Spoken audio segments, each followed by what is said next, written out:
Chapter 13. Resolve. Rainbow Dash pushed herself faster, sweat running down her brow and stinging her eyes. The countryside flashed below her as the mountain city of Canterlot grew in the distance. She had originally wanted to send a letter to the princess, but it seemed Spike was missing. Twilight had assured the other ponies that he was just angry with her, but even Dash had seen the worry in her eyes. To make matters worse, the changeling queen had come to Ponyville. Twilight had wanted to take the train in the morning, but Dash insisted on flying to Canterlot herself. Once the princess knew of the danger, she'd send a carriage for the others. It was a long flight, and made that much harder by the breakneck speed Rainbow traveled at. But there was too much at stake to take it easy. Discord couldn't be freed. And Scootaloo couldn't be the one to free him, Dash thought. She shook her head, wobbling a bit in the air at the motion. Discord was lying. It's what he does. Just like before, he was trying to separate Dash from her friends. Still, it was best to put an end to these things before the little filly had a chance to get into trouble. Dash hadn't mentioned Scootaloo's part in Discord's plans. Supposed part, Dash reminded herself. There was no way Scootaloo would help Discord. Dash just had to have faith. Nothing difficult for the element of loyalty.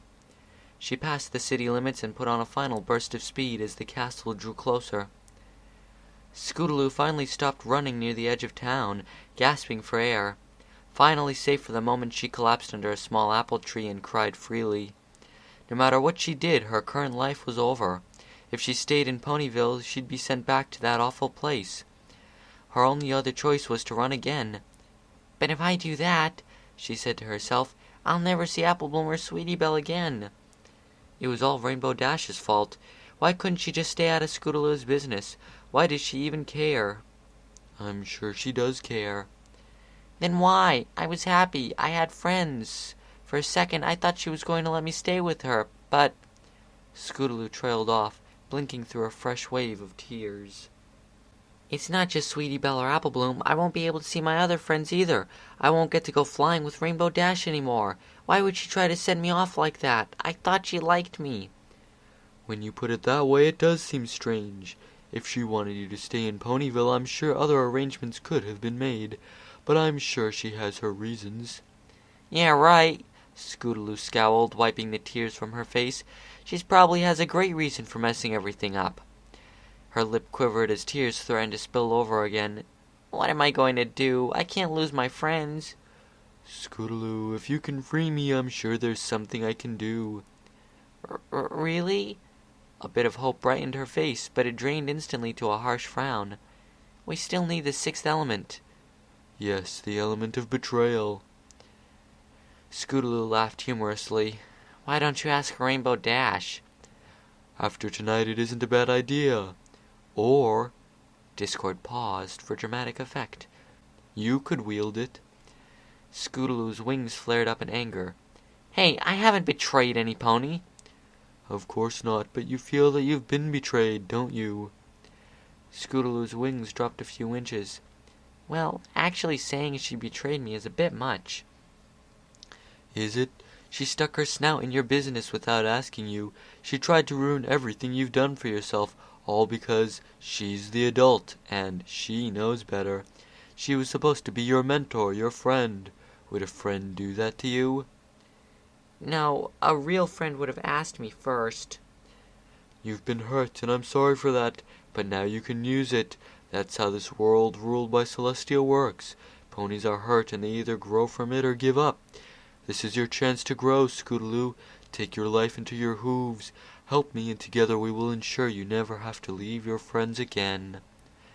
Scootaloo stared silently into the darkness for a long moment. Finally, she raised her head and started walking. She didn't say anything to Discord. She just smiled. Hey, Princess! Rainbow Dash shouted, hovering outside one of the tallest towers of Canterlot Castle. She rapped a hoof against the glass. Princess, wake up! Intruder! Some pony shouted above her. Her head snapped up in time to see a royal guard diving toward her. She rolled out of the way and felt him pass a hair's breadth away. Another pony hit her from the side, and they tumbled wildly for a moment before the first guard stopped them. After a moment of struggle, they each grabbed hold of a hoof and wing, suspending her between them. Hey, let go! Dash shouted, kicking out at them. "What's the big idea?" "Silence!" the first guard commanded, giving her wing a hard yank and causing her to yelp in pain. "What's going on?" an authoritative voice demanded above them. Rainbow looked up to see Princess Celestia watching them from the now open window. She seemed different without her crown, less imposing. "Oh, am I glad to see you, Princess. Could you tell these goons to let go of me?" "Rainbow Dash?" Surprise flashed across the princess's face for a moment before she could compose herself. "Release her!" The guards obeyed immediately, and Dash dropped a dozen feet before she could get her wing going again.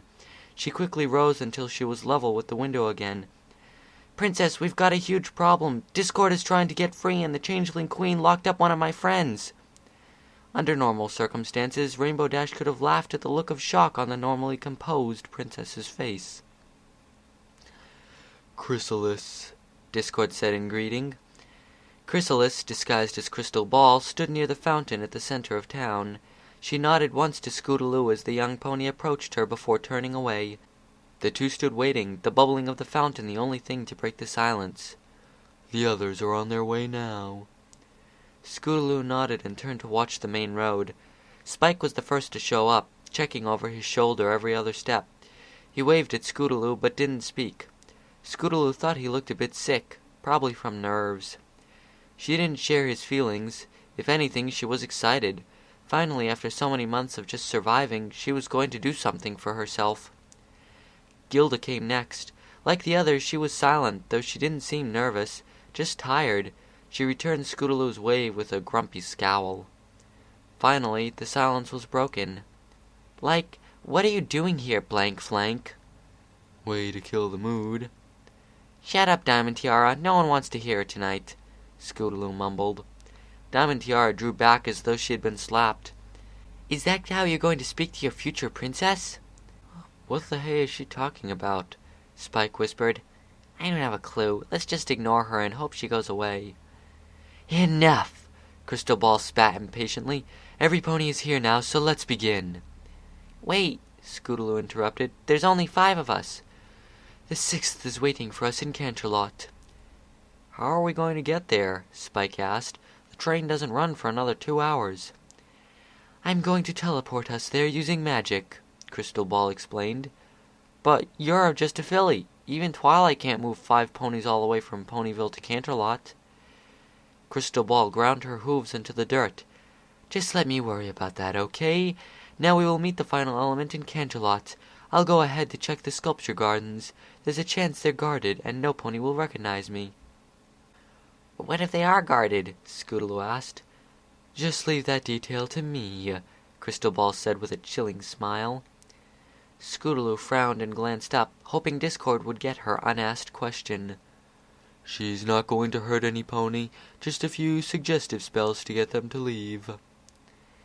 "Finally," Chrysalis continued, "we gather around the right statue, cast the spell, and our friend is freed. We'll be back to Ponyville in a few minutes, and no pony will know." Scootaloo nodded with the rest and moved into a circle around Crystal Ball. The white unicorn's horns surged with energy, and the world seemed to fold in on them in a blinding flash of sickening green light. Twilight jumped down from the Pegasus-drawn carriage before it had made a complete stop. "Princess Celestia!" The princess nodded in greeting. "Twilight, all of you please come with me." The ponies climbed down and followed the princess down the stone path. I sent guards to watch Discord's statue after hearing Rainbow Dash's story. I checked on it myself as quickly as I could, and could feel a buildup of magical energy. She paused, horn flaring up for a moment. "Speaking of Rainbow Dash, where is she?" "Resting in my chambers. She wanted to go back out to collect the rest of you, but she was clearly exhausted, so I insisted she take it easy until you arrive. I just sent a message, so she should be here in a moment." At the princess's words, Rainbow Dash glided over their heads, touching down a few yards away. She nodded to the others and fell in behind them. "So he really is going to break out?" Twilight asked after nodding back to Dash. "Given enough time, yes, but I would have felt his magic long before he could break the spell trapping him. It's troubling that he would reveal himself to any pony. It's like he believes he's already won." Twilight chewed her lip thoughtfully. So what are we going to do? Use the elements on him again? Celestia nodded. Yes, it should renew the spell. After that, we just have to watch him more closely and cast the spell again any time it seems to weaken. In the meantime, we can focus on the Changeling Queen. Twilight nodded, and the group made their way up the steps to Canterlot Tower. The main hall was dark, illuminated only by the moonlight shining in front of the stained glass windows, cascading into the pale-colored light on the floor. "Anybody else getting a feeling of deja vu?" Applejack asked. "Now that you mention it," Rarity answered. "Princess?" Twilight asked. Celestia shook her head, anticipating her student's question. "His seal may be weakened, but he's still inside the statue. There's no way he could get the elements again." Even with her comforting words, the group picked up the pace, almost coming to a run in the last few yards. Celestia's horn glowed with a golden aura as she unlocked the door. It slid aside as the ponies leaned forward, each wearing an anxious frown. The vault was empty. "No," Celestia whispered to herself. That's not possible. It just isn't." Twilight stared in shock at the empty room. "Princess," Rainbow Dash said, sounding as worried and nervous as Twilight felt, "no normal pony could get in here, right? No normal unicorn, and especially not a Pegasus or Earth pony." "No," Celestia answered, "just me and Luna. Maybe the Changeling Queen, but there are spells all around the castle that would detect her." "It's all right, though, right?" Twilight asked worriedly. "You said it would take a while for Discord to break himself free, and you've got his statue guarded. We have plenty of time to find the elements and redo the spell." "Yes," the princess said, composing herself again. "We will start looking immediately. First we must find the pony responsible for stealing them." The ponies nodded as Twilight held her head high, a confident smile fixed on her face. "You can count on us, Princess. I promise we won't let Discord get free."